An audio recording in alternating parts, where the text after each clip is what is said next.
Good morning, ladies and gentlemen, boys and girls. Welcome to Chilltown Hoops. I'm your host, Jermaine. The youngsters call me OG. My friends call me J-Dub. Let's get to it. I remember being a kid and watching Eric Dickerson, and I remember watching him get in an open field and watching guys chase him and becoming, in the process of being amazed about what I'm watching, becoming visibly upset because you're not going to catch him, so stop chasing him. Let me continue to marvel at how good this looks. But then I would watch guys like Emmitt Smith who would run in between the tackles and who'd get beat up, who'd get popped in the mouth, who'd get slammed. And it looked bad to the point where I'm thinking he ain't getting up from that. No way. He is not getting up from that. But not only would he get up from that, he would get up from that and run for more yards and then run for a touchdown. That's who the Warriors were. That's who the Warriors, that's what they suggested to me last night. We're the team where we can make it look beautiful, but we can also, it could get ugly, and we can get up from that. A prime example would be in the second quarter. We got a little chippy, and I thought Dallas, not only did it get chippy, Dallas sucked the Warriors into that chippiness, and Dallas stuck to their game plan. And it took the Warriors out of what they were doing. I'm looking at a Dallas group that went 9 for 12 in the second quarter. 7 for 8 on the long ball between Bullock, Finney Smith, and Brunson. 7 for 8 on the long ball between those three guys. So they stuck to what it was they were doing. And they basically punched the Warriors in the face. And it looked ugly for Golden State. But Golden State got up, dusted themselves off, and said, okay, if we have to play like that, then we will play like that. And I saw the fight in them, which would be what they did in the third quarter. And when I say what they did in the third quarter, I mean they completely turned it up. Shut the door on those guys in the third quarter. Did not give up much, right? They did not give up much at all in the third quarter. We're talking Dallas going 1 for 9 in the third quarter. Those three guys, Bullock, Finney Smith, and Brunson, going 1 for 9 in the third quarter, 1 for 7 on the long ball. Shutting the door on those guys. I thought that was awesome. Absolutely. I thought that Curry getting going, he was basically the catalyst of what they were doing. But more importantly, their bench. Poole came in and gave them the exact kind of minutes that they needed.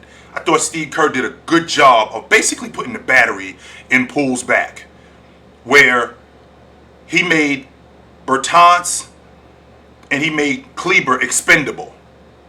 Well, what do you mean he made them expendable? Well, whenever they got switched on to Jordan Poole, go after him. And he didn't waste any time. Go after him. And he made it to where we can't have these guys on the floor. They have to come off the floor. Because they can't guard. They couldn't guard him there. Now, since we're on the subject of guarding, I thought that Andrew Wiggins did as well of a job early as he possibly could have done. Luka's got one of those offensive games where it's very difficult to slow him down. Not because you're not going to stop him. You're not. It's extremely difficult to slow him down. So when I'm getting a guy that's knocking down 30-footers with a hand in his face, and I'm happy about that, that says a lot about that guy's offense. A lot about that guy's offense. So I thought Wiggins did a good job early. Even though he didn't convert, I thought he did a good job early of going after Luka. Making Luka defend. Because Luka doesn't want to defend. No, he doesn't. Luka wants the ball and Luka wants to go. And not only making Luka defend, making the rest of those guys, Bullock, even though Bullock's a D&3 guy, Finney Smith is a D&3 guy, their offense is generated by their defense, right? right? Their offense is generated by their defense. Well, when the Warriors make them guard in long stretches, which is what they did in the third quarter, that tires those guys down. That runs those guys down. Andrew did it. I think Wiggins did a good job in just picking him up and making it difficult on him. Picking him up full court. Making him put the ball on the floor. Making him work for those buckets. Now, I know you can look at him going for 42 points. But I never felt like the Warriors at any point in that fourth quarter did not have control of that game. And from the middle of the fourth quarter to the end of that fourth quarter, when Otto Porter hit that shot, hit that three to put them ahead, I felt like the Warriors had regained control of that game. And I didn't think that they would relinquish it. I was very impressed with what they were doing. I thought that the Warriors did a great job on the backboard. I can't say enough about Looney. I talk to you guys all the time about dirty work guys and rebounding the basketball and defending. And when you got a guy like Looney who is great in rim running and is great around the basket, and he's got a playmaker like Steph Curry who could get him the basketball in spaces where he can be effective, that's a recipe for disaster for the other team. You know, for him to go 21-12, that was something that they absolutely needed. No question about that. And what they did on the backboard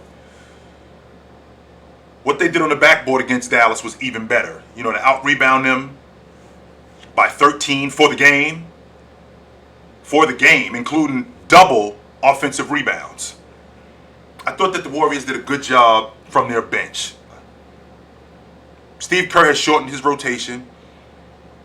And to get 23 from Poole and 5 assists, which means that Poole is also being a playmaker as well. And that's stretching the defense, which goes back to what I talked about in making these guys expendable. You know, making guys like Bullock work, making guys like Finney-Smith work. And that's taken away from their offense in the half court, because guys like Finney-Smith and Bullock, who are D&3 guys, well, they're D&3 guys a lot in transition. And they play off of Luka. But when you're dealing with Luka the way you deal with him, you basically 86 those guys. And the only way they can really generate their offense is in transition and in turnovers. So when Golden State is taking care of the basketball the way that they did, that limits guys like Finney-Smith and Bullock. I thought Brunson was really good for them last night. But when you're getting 42 and when you're getting over 70 points from Luka and Brunson and you still come up short, I think that's a good job for the rest of you guys. Clay got going later in the second half, which they definitely needed that. Absolutely needed that. So, you know, the 36 from their bench in Golden State, I think it completely outmatched the 13. I did say that correctly, folks. The 13 points that Dallas got from their bench. That's it. 13. That includes 2 points in the fourth quarter. 2. And when you get in that kind of production, you're making it really difficult. I think you're making it very difficult for Dallas to be not just to be competitive, but to win. You put them in a really bad spot. No doubt about that. You do. I like the way the series is going. I don't think that the Golden State Warriors did anything uncharacteristic. I thought that they guarded. I thought that they rebounded. I thought that they got out in transition. I think Clay could play a little bit better offensively. He got going in the second half, but I think he could play a little bit better offensively. But in terms of them guarding and rebounding, which is the key, I thought that they did a great job at that. Now all the pressure goes to Dallas because Golden State held serve. We did our job. All the heat goes to you guys. Game 3 is a must-win for Dallas. Game 3 is not we're not going to put... No. Game 3 is a must-win for them. They have to win Game 3. They go down 3-0, this series is over. No question in my mind, this series is over if they go down 3-0. So all the heat is on Dallas. I think Dallas, the adjustment that they make, you know, role players play a lot better at home than they do on the road. And I think it's going to be good for Dallas to be home I think it's going to be good for them. I think it's going to be good for them to play they play a lot of their style of basketball on their home floor. And I think it's going to be good for them to be home, and it's going to be a really tough test for the Golden State Warriors. Since we're on the subject of tough tests, man, I mean, I don't know how much tougher a test it is when you're going up against the Miami Heat. I mean, that's a tough team. I mean, Jimmy Butler is the toughest and the grittiest of guys. But when you're talking about just a hard-nosed, gritty, tough team, I can't think about tougher teams than the Miami Heat. And I think Boston, they answered the bell in game 2. Absolutely. We got to match that intensity. And they absolutely did that. No doubt about that, they did that. And it was essentially a tale of 2 games where what we saw in game 1 with Miami going on that 22-2 run in the third quarter and basically securing the game. Boston turned around and did the same thing. Boston turned around and did the same thing in the second quarter, going on a 24 run. They had almost a 5-minute stretch where they went on a 20-4 run. Did a great job in slowing down buckets, guarding the long ball, rebounding the basketball. I don't think that the Heat got a lot from their bench. You may look at the points production, but a lot of that was after the game was out of hand. I mean, they got 2 points and 2 rebounds from Dedmon in 13 minutes. That's not going to get it done. Oladipo didn't give them much. Hero is a knockdown shooter. We already know that, and Hero's going to do what Hero does. But when I look at this group, when I look at this Miami Heat group, I still think that Boston is the more talented team. I think Miami is deeper, but they're really banged up. They're really banged up. I don't know if PJ Tucker's going to go in game 3. He's got a really bad foot. Well, turns out that Strauss is injured also, but we don't want to talk about that. Everybody's banged up in the playoffs. Everybody is banged up in the playoffs. So when you get to this juncture of the season, health matters. And the healthiest team is the team that's standing at the end. That would be Milwaukee last year.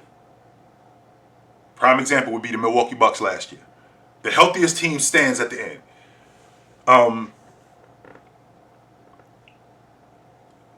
I thought that Boston did a great job in guarding the 3. Because that's a lot of what Miami does. Miami has a lot of off the ball action. Miami has a lot of player movement, people movement. That's what keeps the defense off balance. And that's where they get their points in the half court. But a lot of their stuff is generated from turnovers and in transition. And that causes a lot of havoc for defenses. Now, I think that they could get a better production from Bam.